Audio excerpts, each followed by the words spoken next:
Now, liberals talk about privilege all the time. They keep saying, you know, check your privilege, white privilege, this privilege, that privilege, all kinds of privileges. But they never point out the fact that they, as liberals, have the most privilege of them all. Yeah, because liberals can spout any nonsense, no matter how outrageous and foolish and ridiculous, and people don't call them out on it. They just nod along. They say, oh yeah, sure, yeah. And of course, they might distance themselves from this liberal lunacy that a liberal is spouting out, right? They might distance themselves and just avoid the person altogether, but they will never confront them and say that they're wrong and say that what they're saying is just completely crazy. Yeah? Liberals enjoy a privilege that certainly centrists and conservatives do not share.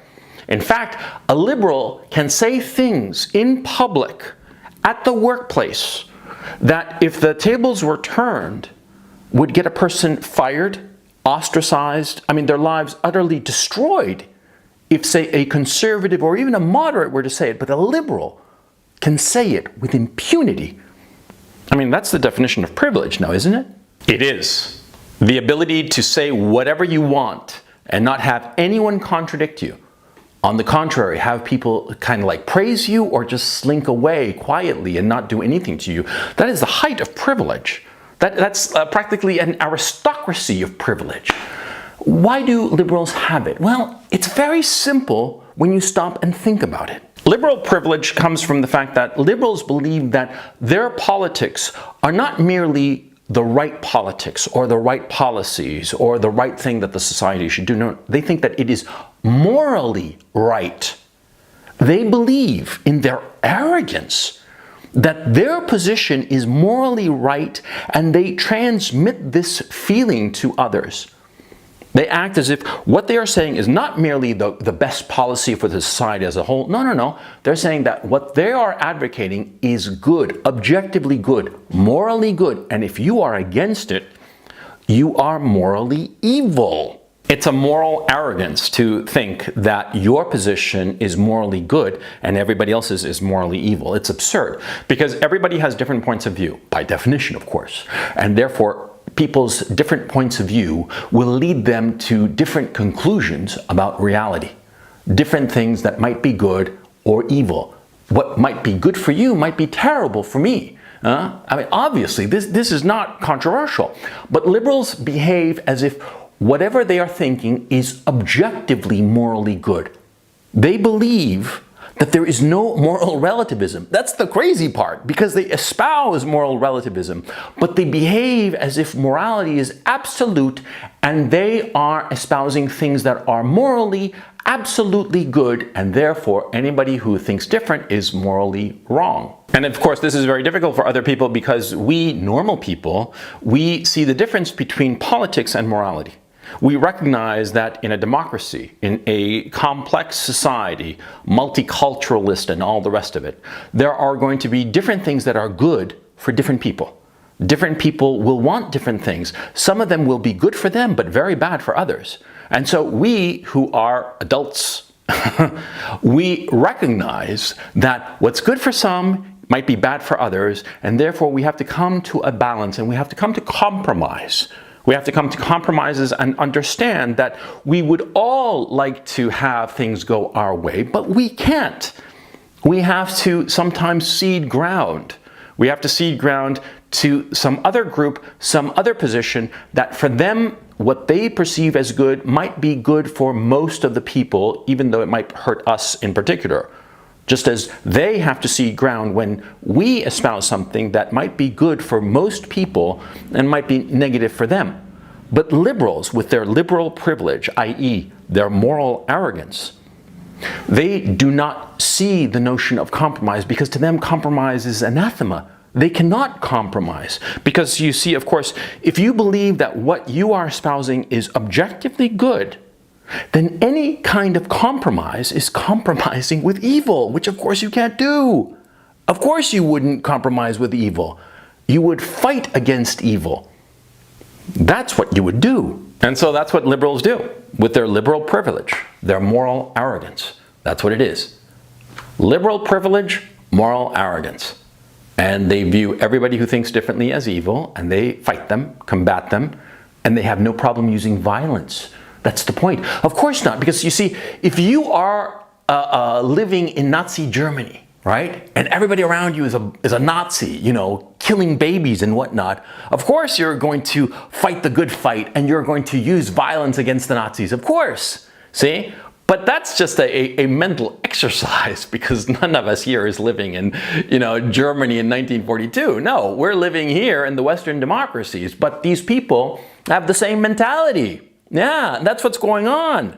And that's why they get hysterical, because have you noticed how hysterical they get? I have seen videos, countless videos, of liberals going just bananas, berserk, hysterical, screaming inarticulately when they don't get their way. What the hell is that?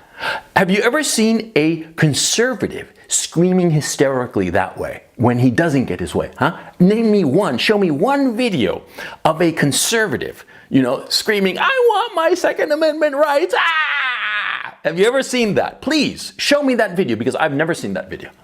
There's no such video in existence. No, but there are tons of videos of these morally arrogant twerps screaming their heads off because people oppose their positions. Yeah, think about it. Think how insane that is.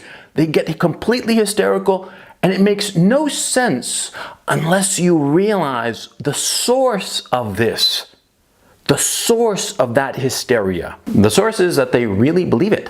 They really believe that they are morally good. And we, the normal people, we normal people who are the majority, we foolishly don't combat this. We put up with it in the name of tolerance. Yeah. That's why so many liberals are all in favor of tolerance, see? Because, see, if their foolish positions, their moral arrogance, their liberal privilege were ever put to the test, then it would quickly fall apart. Yeah, if we judged their positions and asked them, "Hey, you're saying this, explain it to me, please. Explain it to me, defend your position." Well, once you try to get them to defend their position, they can't, see? Because their positions don't make any logical sense.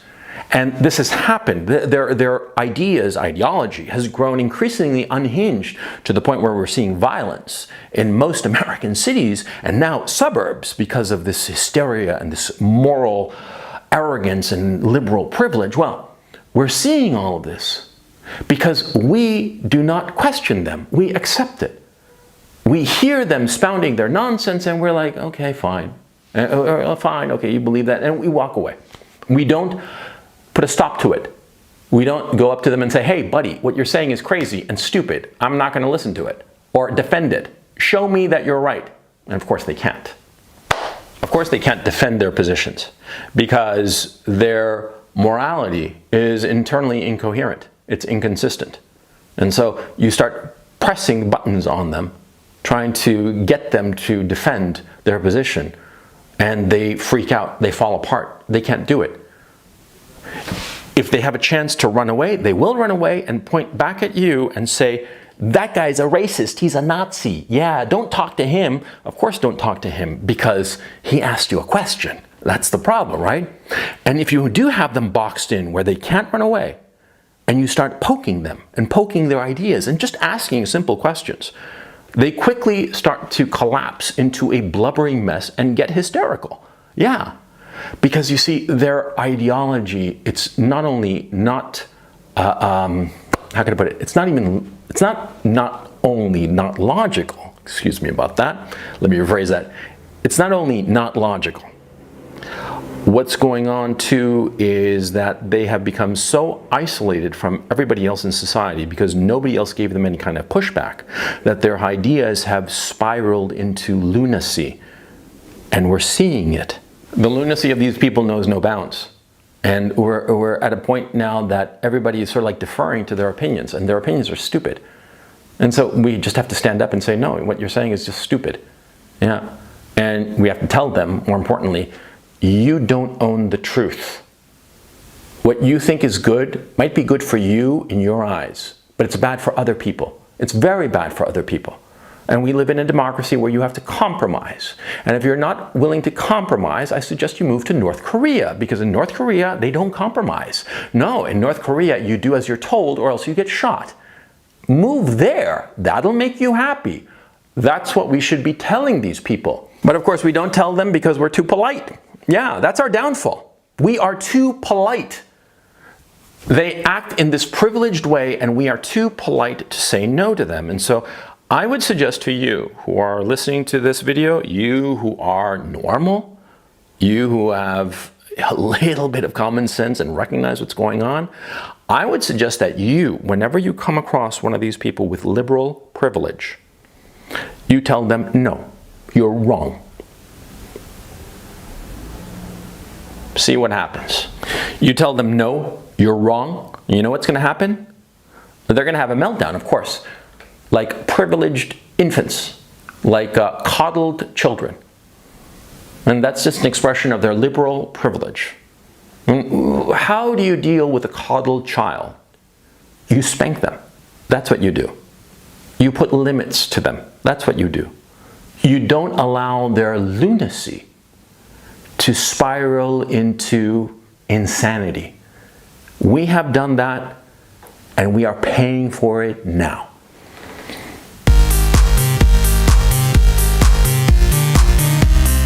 If you like this video, please subscribe to my Patreon channel. Link is in the description below. I have over 100 additional videos that you'll find nowhere else. They're not public, they're only on Patreon. And I also do a weekly webinar, which is a weekly call-in show that lasts 2 to 3 hours. I do it every Sunday at 11 a.m. Eastern. That's a lot of fun. So please subscribe to it. Like I said, link is in the description below. Thank you very much for watching, and I will catch you next time.